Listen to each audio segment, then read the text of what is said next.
연지는 평소 완벽주의적인 성향이 강한 학생이다. 어떤 일이든 최선을 다해야 마음이 놓였고 결과가 좋지 않으면 쉽게 자신을 탓했다. 늘 높은 성적을 유지해왔고 주변 사람들도 그런 연지를 당연하게 여기곤 했다. 연지는 항상 잘하니까 라는 말은 격려였지만 동시에 부담이기도 했다. 최근 시험 기간 컨디션이 좋지 않았던 연지는 평소만큼 집중할 수 없었고 성적 역시 기대에 미치지 못했다. 연지는 스스로 실망했지만 감정은 곧 억눌렸다.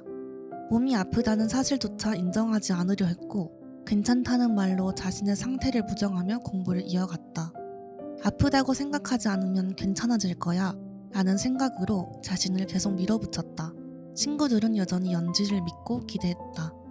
농담처럼 건네는 넌 또 1등 했겠지 같은 말도 연지에게는 책임처럼 들렸다.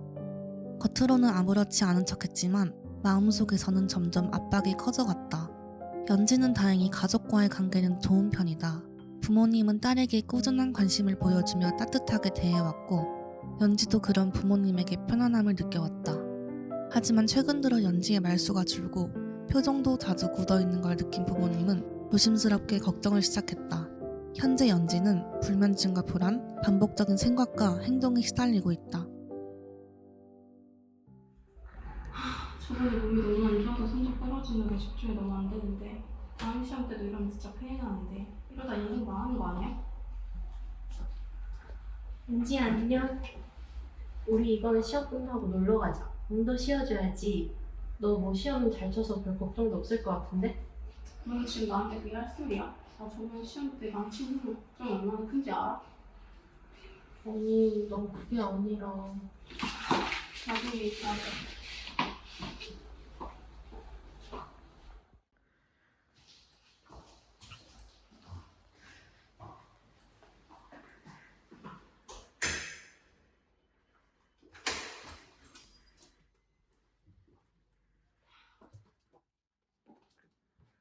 끝났습니다. 요즘 피곤해 보여서 걱정되네. 무슨 고민이 있어? 얘기해보렴. 요즘 잠이 잘 안 오고 누워도 생각이 많아서 자기가 힘들어요. 무슨 생각이 그렇게 많이 날까? 저번 시험 때 컨디션 난조가 좀 심했었잖아요. 그래서 성적 떨어진 거 메꾸려고 제대로 공부해야 해요. 아픈 몸으로 계속 공부를 했었구나. 고생 많이 했네. 몸이 안 좋은 상태에서 쉬지 않고 공부를 한 이유가 있을까? 사람들이 저에 대한 기대감이 너무 크고 못하면 다들 실망할 것 같아요. 저한테 항상 기대하고 뭐든지 잘할 거라고 믿고 있어서 부모님께 실망시켜드리고 싶지도 않고. 그런 기대들이 연지에게는 무조건 잘해야 한다는 무게감과 압박감으로 느껴졌겠구나. 혹시 그런 부담감 때문에 더 힘들게 된 게 아닐까 아빠는 걱정되네. 맞아요. 아프다고 생각하면 공부를 못할 것 같아서 이걸로 힘들면 나약하다고 생각하고 있어요. 그렇지만 몸이 말을 잘 안 들어요.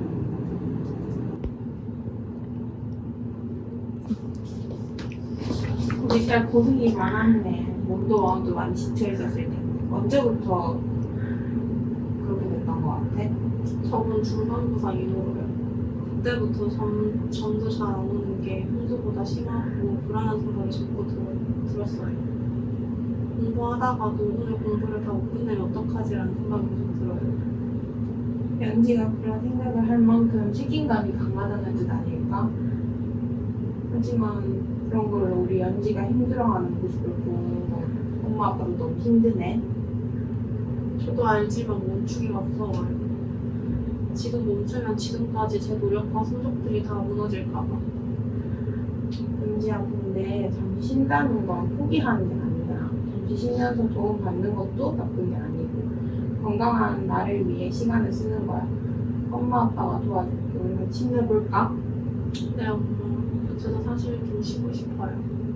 그래, 너 혼자 이겨내는 문제가 아니야. 우리가 널 도와줄 준비가 언제든 되어 있어.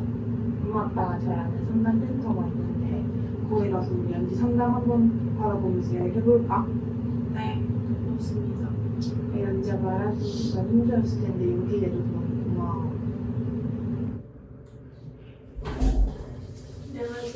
어서 와요.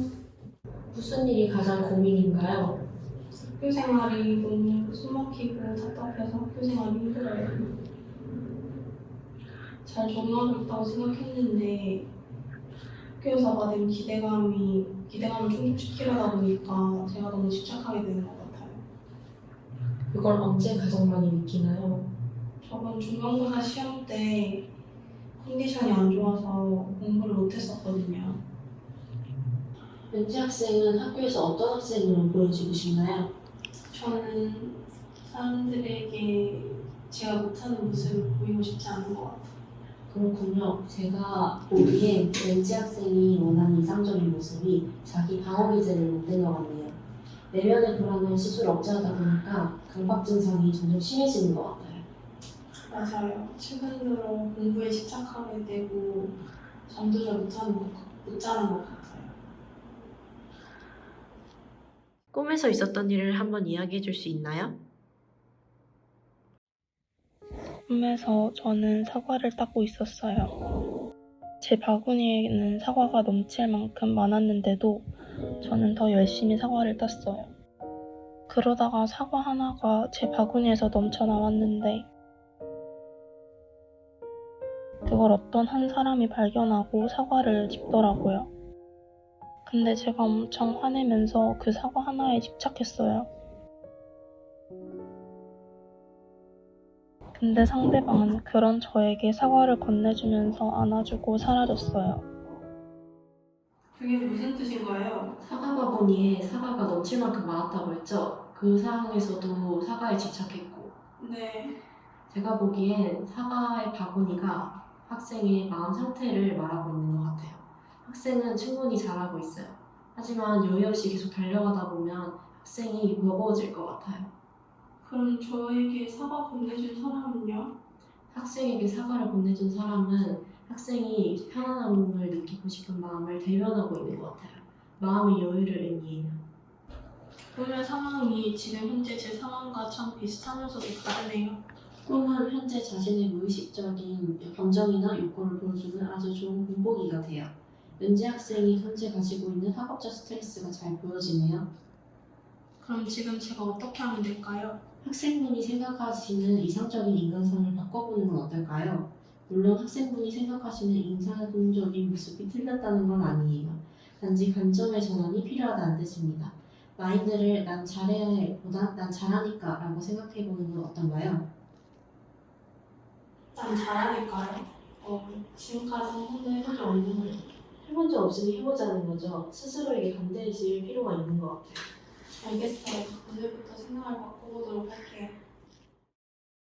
딸 요즘 표정이 좀 많이 편안해진 것 같아서 엄마가 마음이 놓이네. 상담받는 건 좀 어때? 처음에 말 꺼내기가 무섭고 두려웠는데 지금 얘기하는 게 좀 편해졌어요. 그동안 혼자 참느라 너무 많이 힘들었겠다. 엄마 아빠가 너무 미안해. 제가 너무 잘해야 된다는 생각만 했던 것 같아요. 제게 실망하실 것 같아 불안했고 아파도 참으면서 공부했어요. 그런 행동이 저를 숨막히게 한다는 걸 모르고 너가 혼자 그렇게 꾹꾹 버텼다고 생각하니까 엄마 아빠는 마음이 너무 아파. 이제부턴 무리하지 않고 저를 위해 살려고요. 그래, 우리도 딸이 부담 없이 마음 털어놓을 수 있도록 더 노력하도록 할게. 앞으로는 성적보다 너희 건강을 우선시하도록 하자. 엄마 아빠는 우리 딸 항상 응원하니까 부담 갖지 말고 언제든지 고민 있으면 얘기하렴. 시험 끝나고 학교 가면 친구들이랑 잘 얘기해보고, 알겠지? 딸 사랑해. 네, 고마워요. 잘 얘기해볼게요. 세윤아, 미안. 시험 치느라 수고 많았어. 나 할 말 있는데 잠깐 시간 돼. 그래. 학교 가서 얘기하자. 내가 요즘 그동안 많이 예민했었지? 내가 요즘 너희한테 많이 짜증만 냈던 것 같아. 미안해. 난 너가 힘이 없어 보여서 무슨 일 있나 싶긴 했어. 너가 계속 나랑 말 안 하려고 그러고 피하기만 해서 내가 싫은 건가 싶었어. 그냥 나 혼자 버텨보려고 했는데 오히려 그게 너한테 상처가 줬던 것 같아. 나한테 기대하는 게 부담이 됐고 그걸 너한테 솔직하게 말하지 못했던 것 같아. 미안해. 솔직하게 말해줘서 고마워. 나는 너가 워낙 평소에 잘하니까 그렇게 말한 거였지. 너가 꼭 완벽한 사람이어야 된다는 뜻은 아니었어. 나도 미안해. 그래. 나도 요즘 상담받으면 너무 나아지고 있어. 우리 다시 예전처럼 지내면 안 될까? 당연하지. 우리 친구잖아. 우리 오랜만에 놀러 갈까? 그래.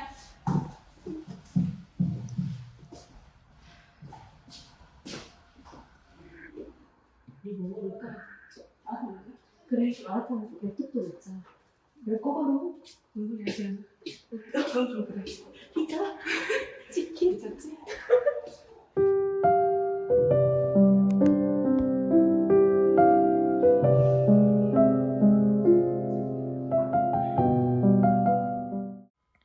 저는 상담 수업을 하면서 꿈 분석 기법이 인상적으로 기억에 남았습니다. 깨어 있을 때는 제대로 알지 못하지만 꿈 분석을 통해 억압된 욕구, 갈등, 감정을 볼 수 있었습니다.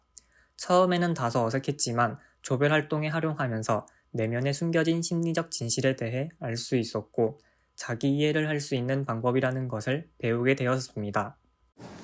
저는 상담가 이론 수업 중에서 자유현상이 기억에 남았습니다. 말하는 과정에서 무의식에 있던 감정이나 기억들이 자연스럽게 드러날 수 있다는 게 정말 흥미로웠습니다. 무엇보다 누군가의 말을 끊지 않고 판단 없이 경청하는 자세의 중요성을 다시 한번 느낄 수 있었고 상담뿐만 아니라 인간관계에서도 유익한 방법이 될 수 있다고 생각했습니다. 저는 정신분석학의 자아방어 기제에 관한 수업이 가장 기억에 남았던 것 같습니다. 방어 기제 19가지를 하나하나 예시를 들어가면서 교수님께서 설명을 해주셔서 공부를 하면서도 쉽게 떠올릴 수 있었던 것 같습니다. 저는 상담과 이론 수업 중 꿈 분석 기법이 특히 인상 깊었습니다. 무의식 속에 억압된 감정이나 욕구를 드러낼 수 있다는 점이 흥미로웠고 이를 과제에 직접 적용해보니 막연하게 느껴졌던 개념들이 보다 쉽게 이해되고 구체적으로 다가왔습니다. 이론으로만 접했을 때보다 훨씬 실감나게 느껴졌고 상담 장면에서의 활용 방식도 자연스럽게 떠올릴 수 있었습니다. 상담 이론 수업을 들으면서 가장 기억에 남는 부분은 자아 방어 기제에 대한 내용이었습니다. 교수님께서 각 방어 기제를 이해하기 쉽도록 다양한 예시를 들어 설명해 주셔서 훨씬 더 기억에 잘 남는 것 같습니다.